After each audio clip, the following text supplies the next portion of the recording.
Otherwise, I'm just going to get moving. Thanks, Anne, and just say welcome to everybody officially to today's webinar. My name's Alexi Lynch. I'm the Business Manager at Ironbark Sustainability. We've got quite a few presenters here today, including Jen St. Jack from Resilient Hills and Coast, the Central Coordinator, I should say, of the Regional Climate Partnerships, Nellie Belperio from Charles Sturt, Catherine Warhurst from Transition Towns Gawler, Crystal Chambers from Climate Ready Communities at the Red Cross, Imogen Jubb and Nikki Coles from Beyond Zero Emissions, and Matt Sullivan from Ironbark Sustainability. Before we get started, as most people will know from housekeeping who have been at webinars before, only presenters can be heard or seen during the presentation. It's a little bit different to Zoom. You're encouraged, however, to ask any questions at any time through your GoToWebinar question box. We'll try and answer them as we go along. Depending on the number of questions, we might wait until the end to answer them. And as always, if we don't have time today, we'll answer them at a later date. Please try and be specific and clear as possible when writing your question, and note also that this webinar is being recorded. I'm going to give a bit of an introduction today into developing community emissions profiles and an introduction to Snapshot. Bit of a discussion on data because everyone loves talking about data from the questions we got through in advance anyway. And then passing to Jen, Catherine, Crystal and Imogen to talk about how we've got to this stage with SA councils and the view from community organisations where Snapshot has its genesis. I'd like to first acknowledge First Nations people throughout Australia, where I'm speaking from, on traditional lands of the people of the Kulin Nations, the Wurundjeri people in Melbourne. I wish to acknowledge them as the traditional owners and pay my respects to their elders, past, present and emerging, and elders of other communities. We acknowledge the land on which we are having these discussions today as a place of age-old ceremonies and celebration, and this land was never ceded. This is Ironbark. This is some of the Ironbark staff anyway in the Melbourne office. For those that don't know us, we work with local governments around Australia to reduce emissions on council operational buildings, lights, etc., and in the broader community. This is you, who is here or who was here as of yesterday. So we had about 33 registrations in the end. We've got a few people who are coming from multiple people from some of the councils, but a nice showing. So thanks everyone from coming along. And we also asked you at the start when you registered whether you had a profile or not, and here were the results of that question. So the majority of people who are attending today have never had a profile or have no idea. And some of you said, yep, we've got a recent profile, or yeah, we've got one that's up to date. So that's a bit of an understanding of guess about where we're at. And finally, here are the questions and comments that you provided in advance. No need to take any of this down because we'll send it through after this. A lot of questions around data, and so we've got some Q&A at the end that'll specifically discuss data as well. All right, emissions profiles, aren't they fun? 13 years ago, about 240 councils around Australia had community emissions profiles, including a hell of a lot of South Australian councils. This was generally through the city's climate protection campaign, and a few people who are out there today I know were involved in this program, working and providing this information and data for councils around Australia. However, when this guy became Prime Minister, there was a grand carbon production reduction scheme, or the CPRS, or carbon price, that was of course going to solve all of our problems, and so all of the ancillary funding for programs such as cities climate protection were cut. And so instead of 240 councils representing 84% of the population having an emissions profile there for the community, overnight it kind of went to just a handful.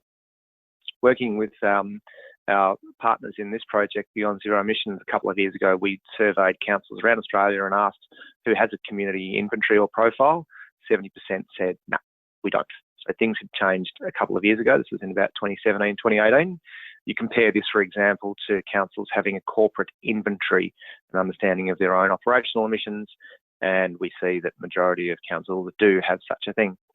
However, in the lead up to the Paris Climate Conference, bunch of councils that were working on an international program then called the Compact of Mayors were required to have an emissions profile for their whole municipality to progress through this program. And there's a spattering of councils there that were involved in developing and having these profiles signed off and ticked, which meant that they could progress and were given acknowledgement and recognition through this Compact of Mayors, which is now called the Global Covenant of Mayors. I think from our point of view, that meant there was a bit of an increase in the re-emergence of community emissions profiles, because once you start looking into the data that's available and required to develop these things, you can kind of develop them for all. So this Global Covenant of Mayors, Climate and Energy, a couple of regional projects. So we were working with C40 cities and the City of Melbourne a few years ago to help metropolitan Melbourne, 32 councils around Melbourne develop these profiles. Beyond Zero Emissions had been working with a lot of communities in developing emissions profiles. Sydney, New South Wales, state government were funding similar things. And so before too long, we had those numbers increase. Again, a lot of these projects also included workshops and education around it. So the one with the City of Melbourne, C40, and the 32 metropolitan Melbourne councils involved a bunch of workshops and training to basically explain what these profiles are for, how you develop them, and what the underlying data is and means.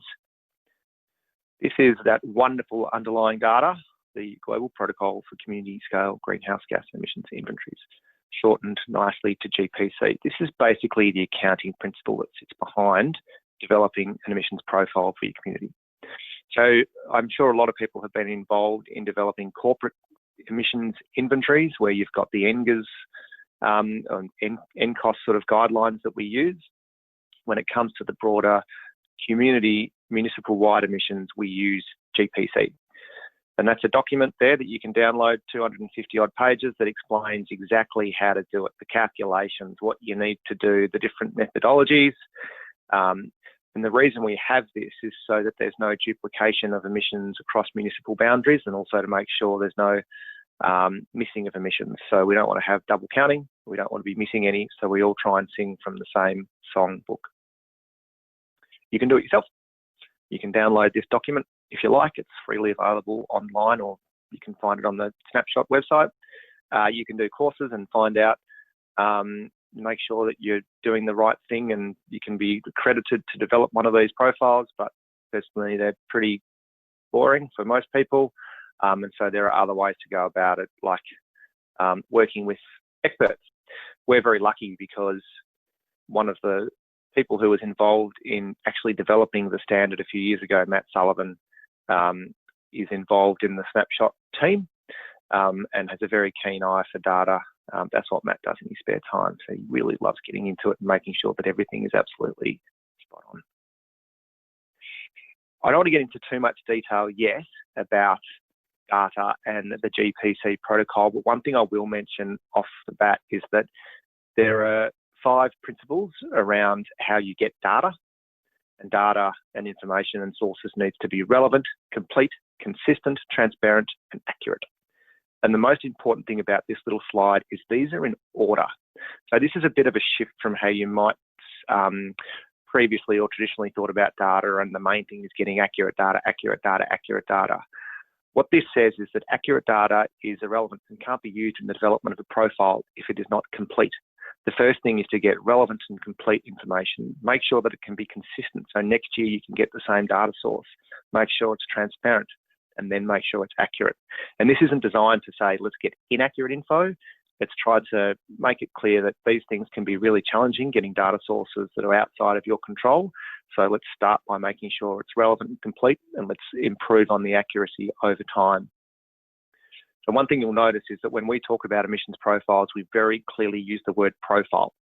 A lot of the nomenclature from internationally will be inventory. They'll talk about community inventories, and we used to do this in Australia as well.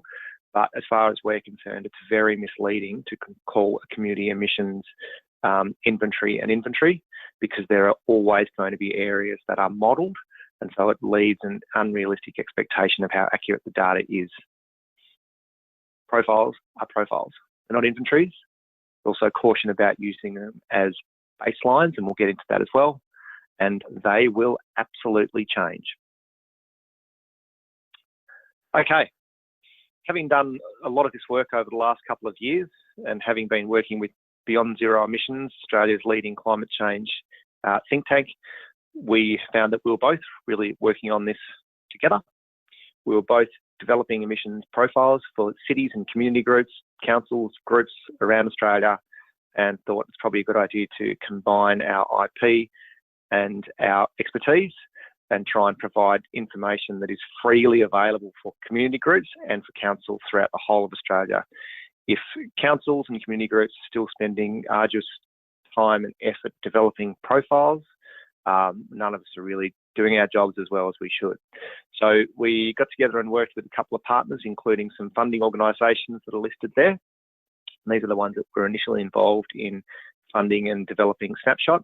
In South Australia, as we'll go through in a second, we've had a unique and brilliant crowdfunding model where a bunch of councils have essentially got together to contribute to Snapshot. And we've also moved to ensure that the data is all checked by third parties and shared and as transparent as possible to make this more of a broad collaboration, not something where a council engages a consultant to do the work. Thanks to the initial funding from the Lord Mayor's Charitable Foundation and Sustainability Victoria, we essentially got all our data together and created Snapshot, which is a website that has South Australian councils online, and hopefully many of you guys have jumped on and had a look. Basically, you jump on and you can explore and see the Snapshot emissions profiles for any council currently in Vic, New South Wales, South Australia, and a smattering from other municipalities. Once you click on your snapshot, you get to see where your emissions are coming from. Here are some examples. Onkaparinga, Charles Sturt, broken down into the key emissions areas, Adelaide Hills, Marion, Port Lincoln, Victor Harbour. Jump on, have a look, separated into the key sources and subsectors that are required according to the GPC protocol. That is Snapshot. You can also download for free a 2-page report with your Snapshot. There is a paid version of the report as well called a comparison report, but otherwise everything is essentially free, and the intention is to share our resources and be as efficient as possible instead of having duplication in the sector. Since it was first launched last year, councils in New South Wales and Victoria have been using it quite a bit in a variety of different ways. One of the key ways we've found is that they've been using it to target action areas, so to have an understanding of where the emissions sources are within their community and then target appropriately. So let's take, for example, a city like Greater Dandenong, which is a large municipality in the east of Melbourne. Councils like this received their profiles and started to realise that, for example, residential electricity use was lower than expected, industrial was a lot higher, and there was a fair chunk of transport there that they weren't really looking at when they were looking at interventions within the community. And possibly the amount of resourcing and funding towards these areas wasn't in keeping with where the sources were. And so they use that information then to target the best placed interventions. So for example, for transport, looking at electric vehicle charging use and what's going to happen as a business as usual trajectory up to over the next 20, 30 years, and what they can do then to improve that. Looking at these areas with the large proportions of those Snapshot pies.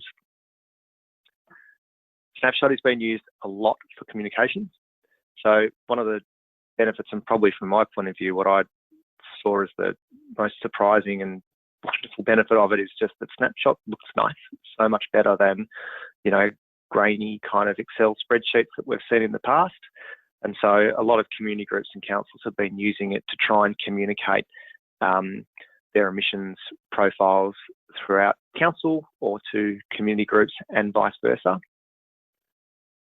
It's been used for collaborative action planning. And I point you to a few examples of pretty amazing research undertaken by BZE over the last couple of years, most recently the Million Jobs Plan. If you're noticing that there's a hell of a lot of industrial emissions within your municipality, then it's time to start looking at the areas there and working with key emitters within that sector on reducing emissions or how you can assist and facilitate change. Or maybe not work together. So here's an example in New South Wales where 3 rural councils, Gilgandra, Gunnedah and Griffith, these profiles were developed and uploaded last year, and we had a very quick early question from Griffith, who were wondering what was wrong with their profile because the little piece of the pie for agriculture was too small. And what ended up being the case is that they have very similar economic profiles, these 3 councils, where agriculture is a very large part of the revenue, the economy, the local economy. However, Griffith has lower emitting ag activities such as sheep, crops, whatever it might be.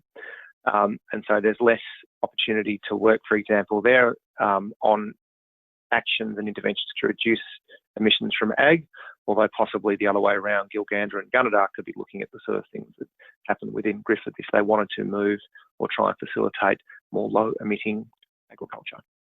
Snapshot is being used and has been used to illustrate the scale of the challenge. And here's an example just from the city of Bayside, who have declared a climate emergency earlier in the year. And part of their climate emergency process has been to develop a plan and to get input. And what they're saying to the community is, here are where our emissions are from. And they're using that to inform the community when they are seeking input into their plan. As I move on to data, I just remind you, please jump into the GoToWebinar question box if you'd like.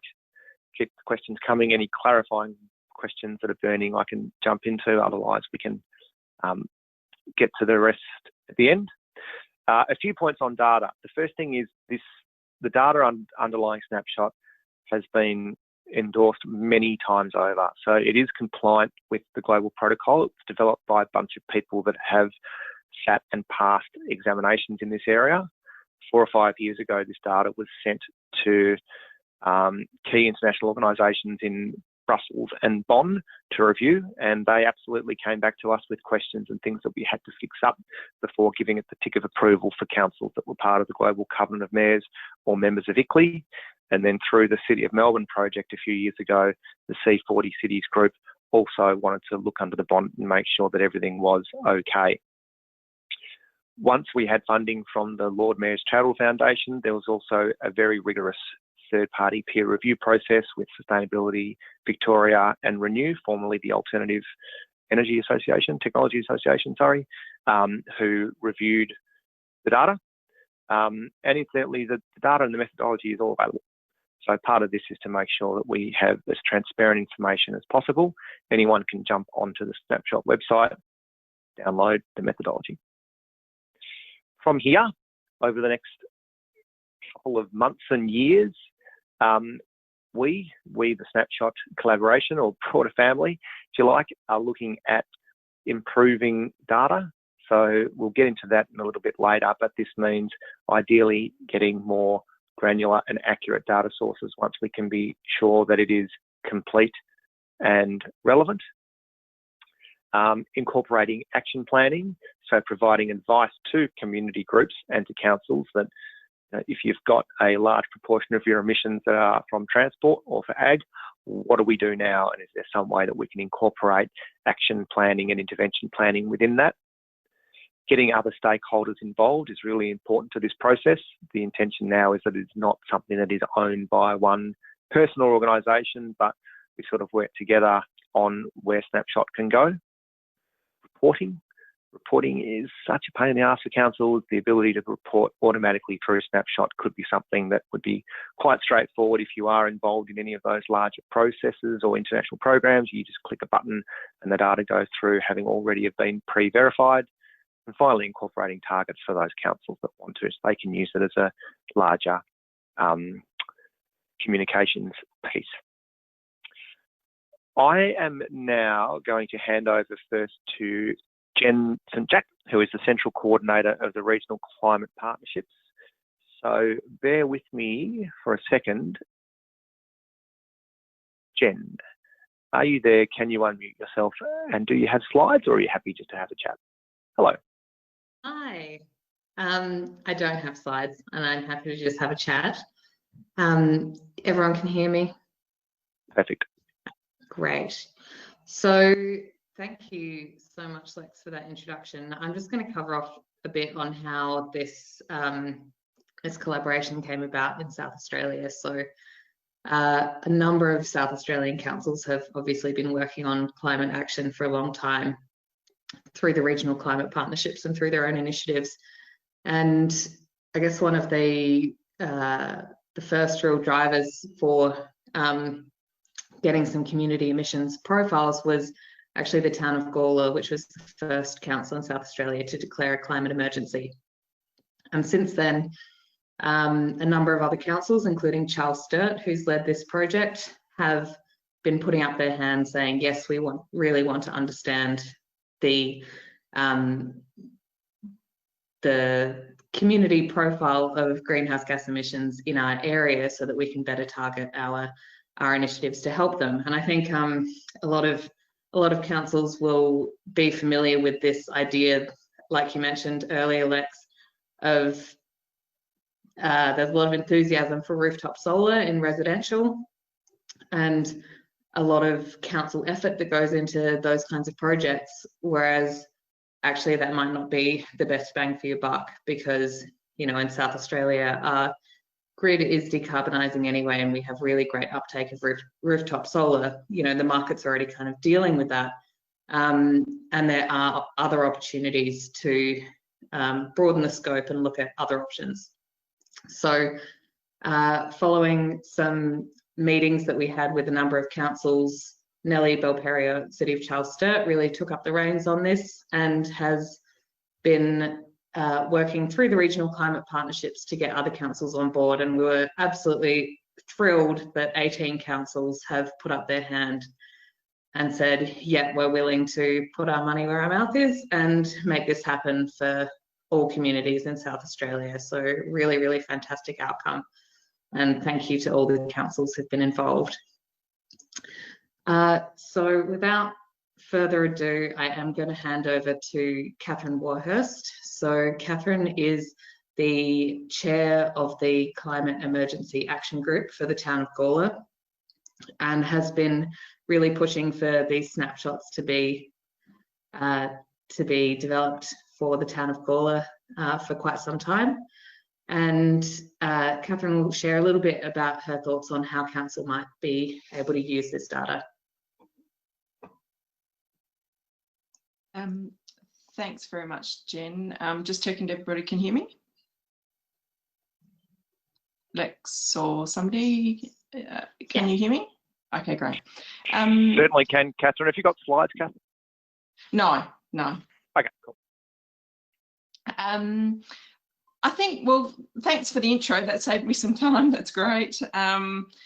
Yeah, I'd definitely like to thank all the other councils that have been working in this group, and particularly the City of Charles Sturt for their kind of effort in coordinating the group of councils, because I know that is a fair bit of work and it's been greatly appreciated from our perspective. For a little bit of context, I don't work for a council. I'm a community member. I live in Gawler, so the town of Gawler. I've been involved with I was involved in setting up Transition Town Gawler, that's been pushing for climate action in our region for a number of years. And then when the council declared a climate emergency, of which we were very supportive, I also applied to become part of the group, and was successful, and also was voted as the chair of the group, which has been a real honour to do this work for my community. Yes, Gawler was the first council in South Australia to declare a climate emergency, but I don't think we can say that we were the furthest along in terms of climate action. A lot of our work to date has been about getting data, and that's why we've been very keen on getting access to the kind of data that Snapshot gives us. It's primarily going to help us prioritise our actions. So in the work that we've done on this action plan for Gawler to date, we've been focusing on the information available on the council itself as opposed to the community. In gathering that data, we've been taking a prioritisation approach in that we look at what's the biggest piece of pie, and then we go, well, how can we do the most effective actions for that? Happily, it's been shaking out that a lot of our targets fall within the time frame of 2030 or before, which I wasn't that optimistic going into the process. I'm certainly conscious of the fact that our council emissions are a very small percentage, and I've just quickly calculated it's probably only about 1% of the broader community emissions that is revealed in the Snapshot tool. So that's really showing us that we've got a lot of work to do. I'm really looking forward to using the tool, not only for the ability to prioritise our actions, but also I must emphasise the graphic representation is incredibly useful as a communication tool. I used a sample of somebody else's snapshot in presenting to our councillors in previous discussions, and the nature of the graphic representation really is so effective. I'm really looking forward to using it in our next steps when we're reaching out to build up community partnerships to work on the really important phase of dealing with the rest of the 99% of our emissions, which are based in our community, of which we don't have absolute control over. So I'm really, really looking forward to using those images in telling the story to the community as we take our next steps. And that's pretty much it from me. Thank you, Catherine. That was, sorry, Lex, I totally jumped in. Over to you, Jen. Thank you. Really great to hear how Gawler is going to use the snapshot as a council, and I think that graphic representation is a really critical part of the value of this tool. It really just makes it easy for everyone to understand, which is brilliant. Next up, I'd like to introduce Crystal Chambers from the Red Cross, who runs the Climate Ready Communities program. So this program was another initiative of the regional climate partnerships in partnership with the Red Cross, and it's really about helping to empower our community members to take local action in their own communities. But I'm sure Crystal will tell you more about that. And when I shared with Crystal that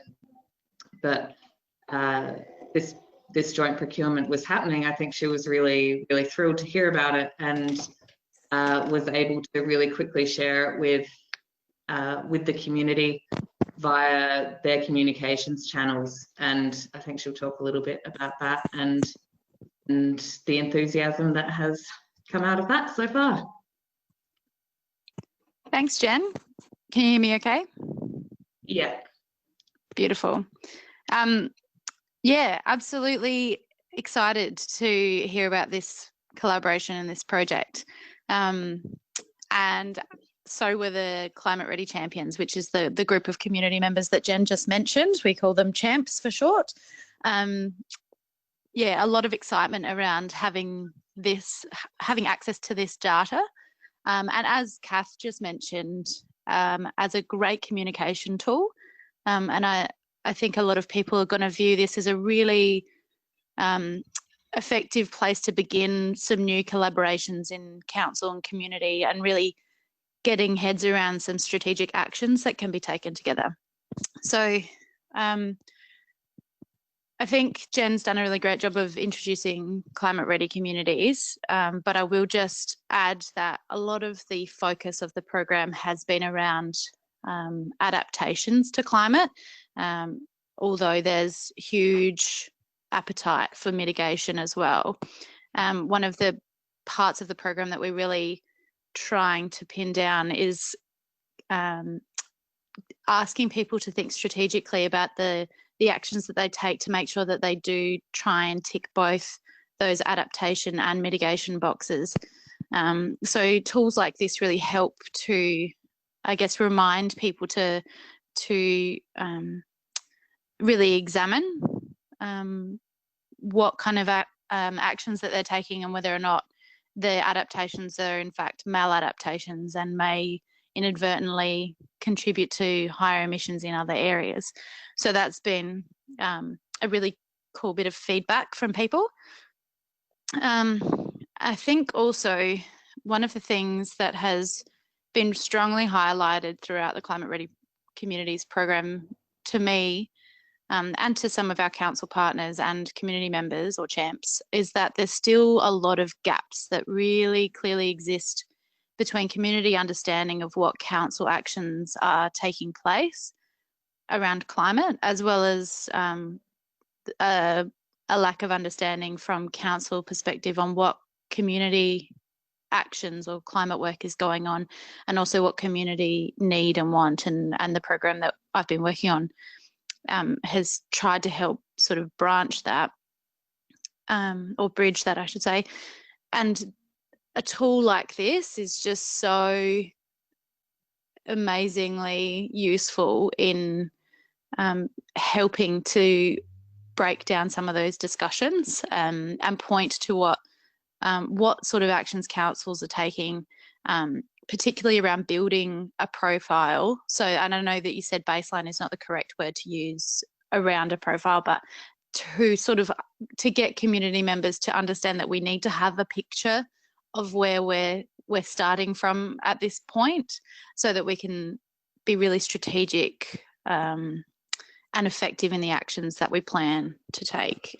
So yeah, as a collaborative tool, as a communication tool, I think this is brilliant, and there's a lot of excitement from community members in exploring how it can be used in those sorts of ways as well. So thank you so much for sharing that with us. I'm excited for the launch.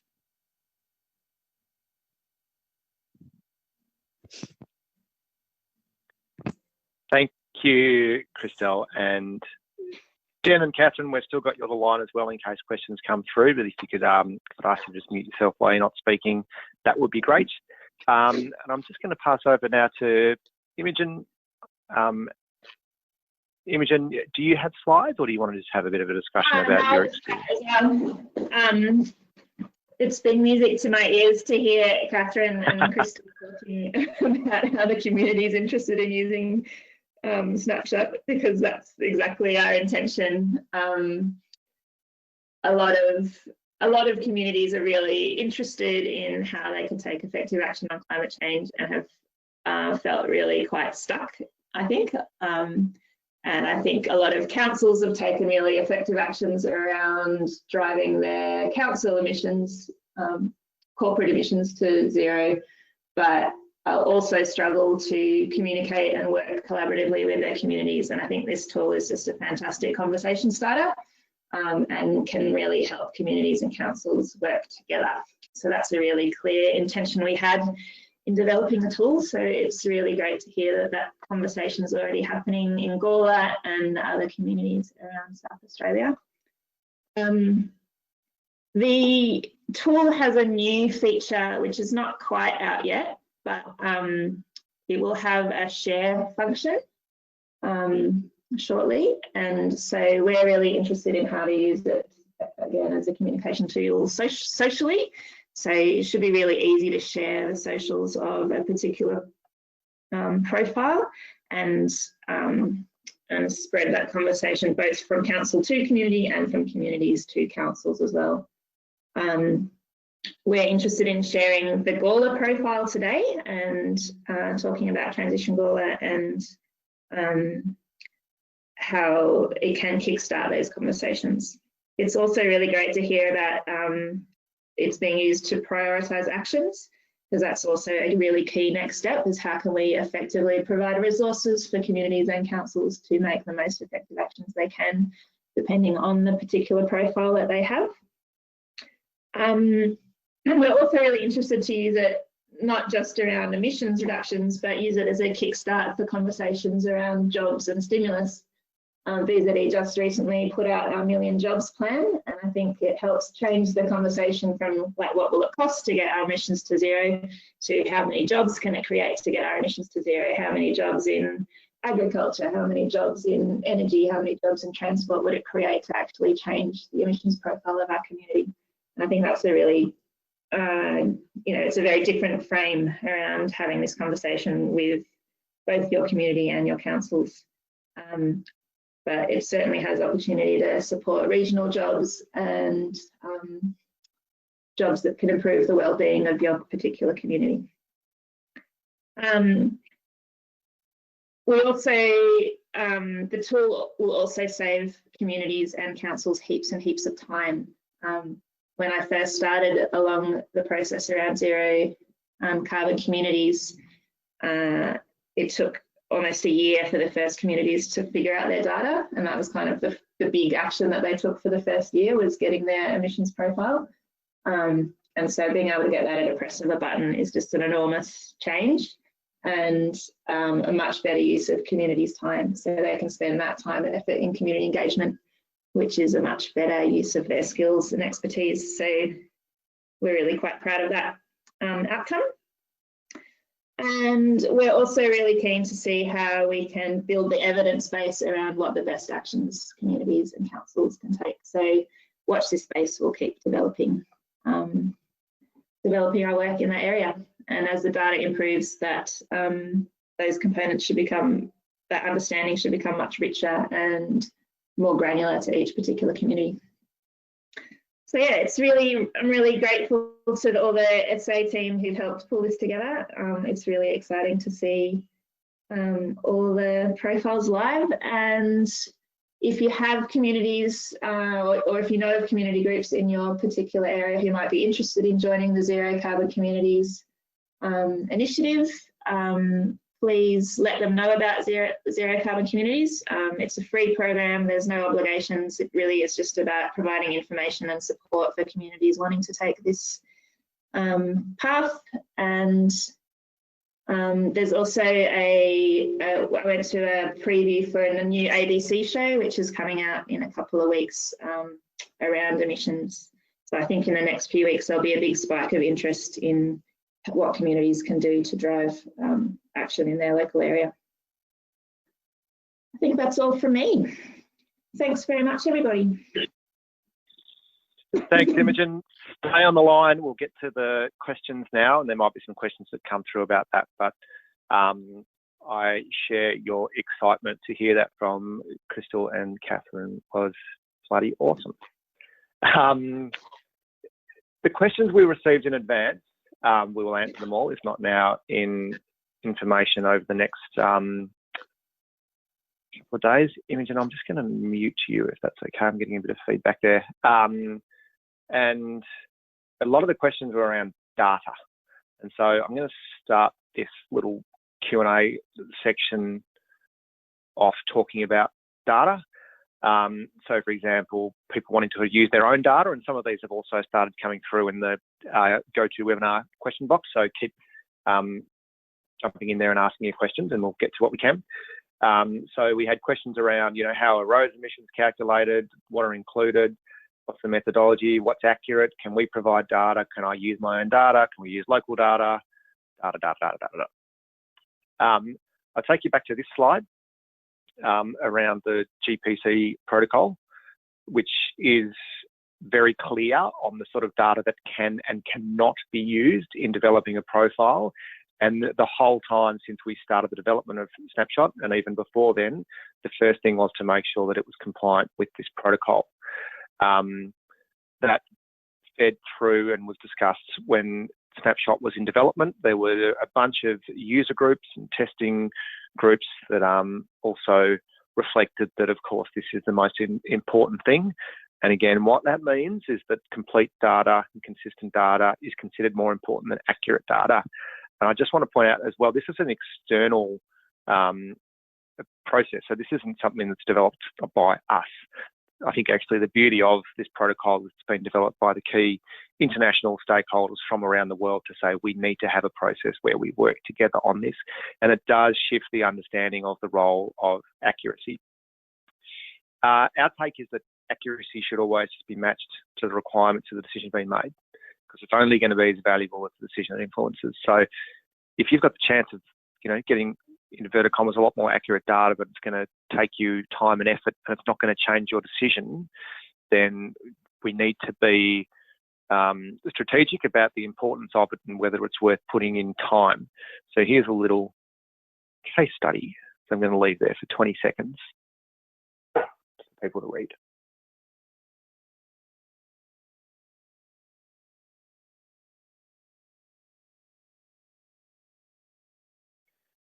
So if you're going to try and spend money to get data that is so much more accurate and you were inaccurate as you first thought, then of course it's just going to change nothing. And so we've sort of taken this approach on ensuring that the first thing is to get complete data, make sure we're as transparent as possible, and then strategically try and improve it. What that means is, as far as the international reporting processes are concerned, you've got 3 tiers of data. And the majority of data that is in Snapshot and in any emissions profile that could be considered compliant in Australia is considered tier 1. So it's largely modelled. This is where you're getting larger state-based data sets, for example, and scaling them down to the local level.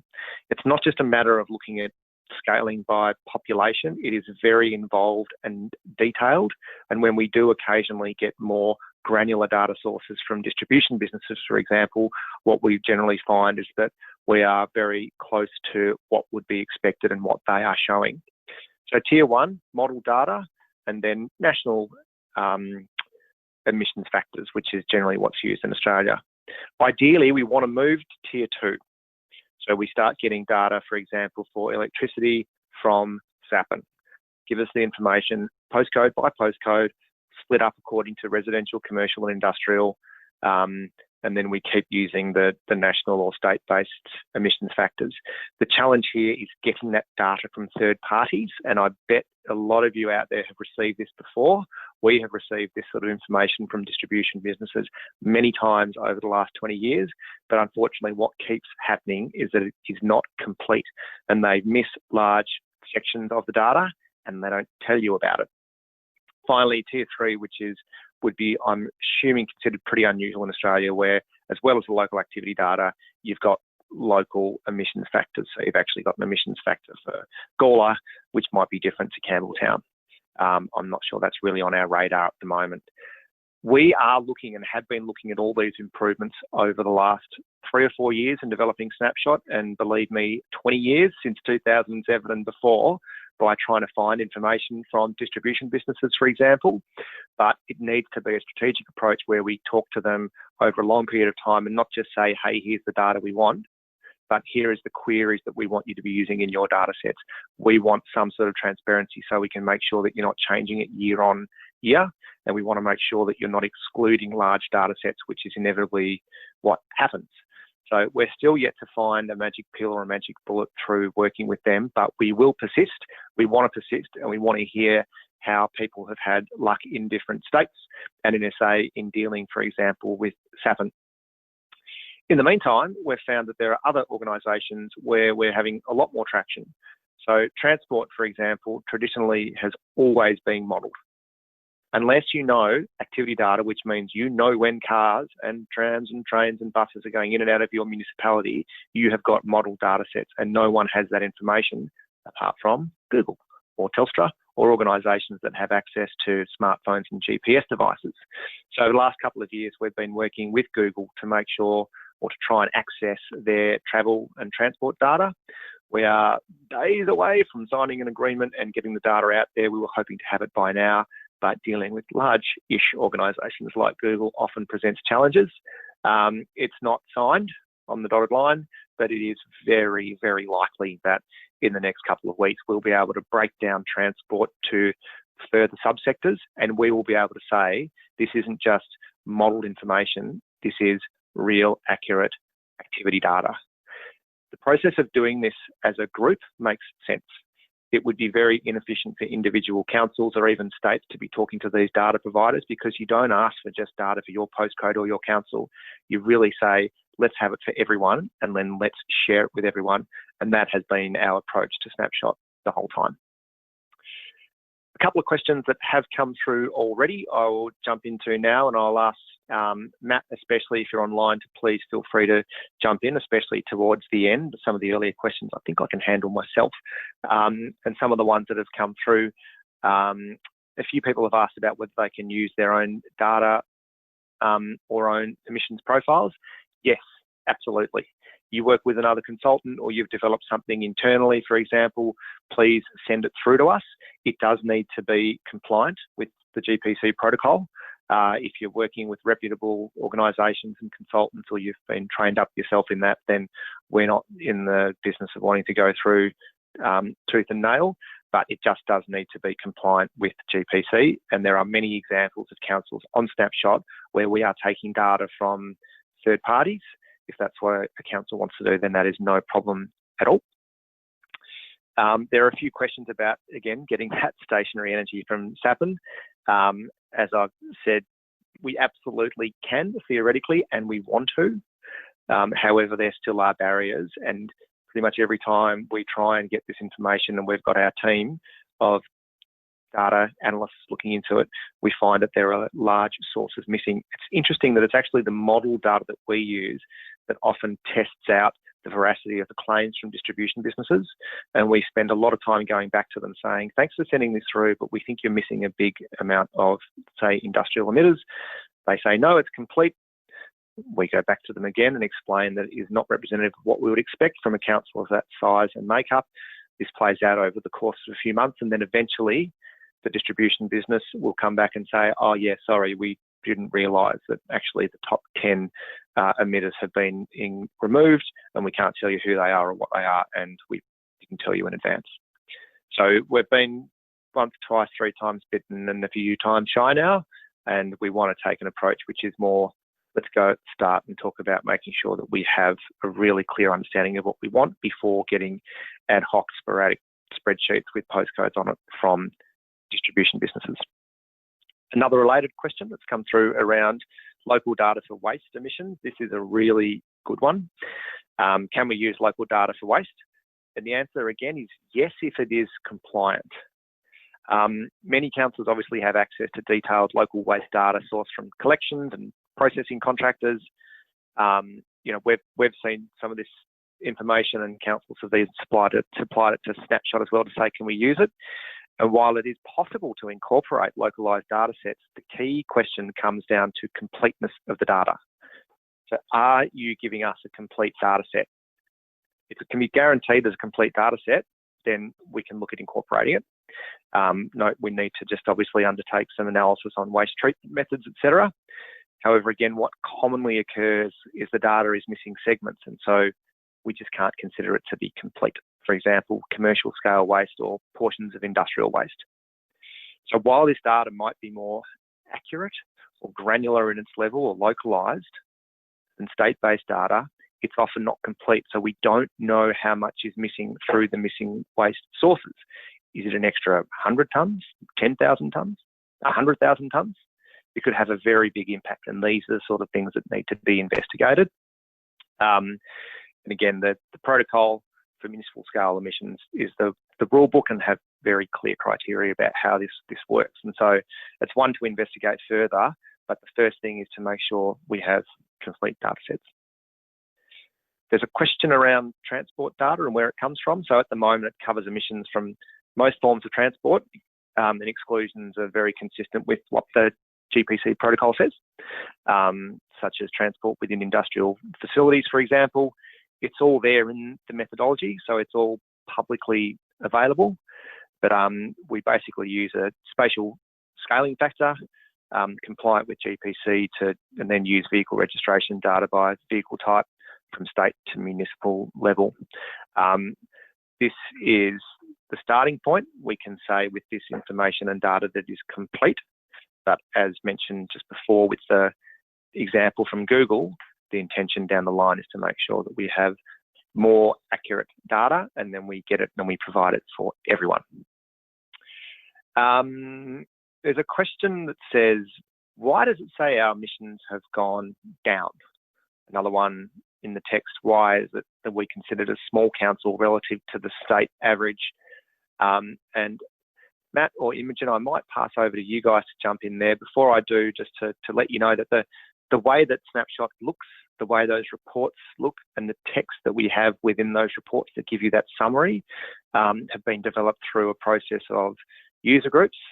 And, you know, while there might have been disagreement around the edges around what's included and what's not, we've come to that through a pretty detailed process of, you know, incorporating what people want to include. Matt, what happens when we've got councils and it says, my emissions have gone down since 2005? Where does that come from? So the emissions, historical emissions are based against state level trends corrected for factors around growth for your municipality and a couple other factors. South Australian councils in general are seeing a reduction in emissions due to the very, very significant reduction in grid emissions intensity from grid supplied energy. So as to the specific circumstances of your council, you know, definitely feel free to follow up with us, with me, get in touch if you think there's a particular issue that you'd like to resolve. But yeah, so yeah, there's that's sort of the overarching characteristics. Great. In relation to the size question, so that is something that has been raised as a couple of you know, points of interest or concern in other areas. So the size is just determined off the geospatial size of the municipality. This is and that's relative to the state's average. The assuming that the issue you're taking is not just straight up error, in which case please direct it to us. If it's just a question about how, say, you conventionally view your municipality, or how you understand how your municipality sort of sits in the state, that size question is more connected to how localities and regions and cities are talked about internationally. So it's that relative size comparison is sort of like how that's talked about internationally, and it helps sort of contextualize it. But we're very interested in you know, writing and communicating in ways that make sense to you locally as well. So that's sort of, you know, feedback or input, or particularly if there's genuine mistakes being made, then we're very interested in hearing that. Thanks, Matt. Another quick question about cohort reports or comparison reports. So for those councils that were involved in crowdfunding the broader inclusion of South Australia, I think we'll be able to let you know something in the next few days, and there shouldn't be an issue getting that out. And there'll also be a workshop in August to discuss and make sure that, you know, we're getting exactly what we want there. So give us a few days and we'll give you an update. And just a clarifying point about waste, please don't feel like this is a suggestion that information is not valuable on the local activity data for waste. It is incredibly valuable and it's part of the picture. It just can't be included in a snapshot or a GPC profile. Similarly with stationary energy data, if you have great residential stationary energy data, then that is still very valuable information when it comes to action planning. It just can't be put straight into a broader emissions profile because it's not compliant with GPC. What have we got here? Air travel is included, including domestic, in GPC, but not in the tool. Matt, do you reckon you can give a 30-second response to some of those ones? There's a quick one.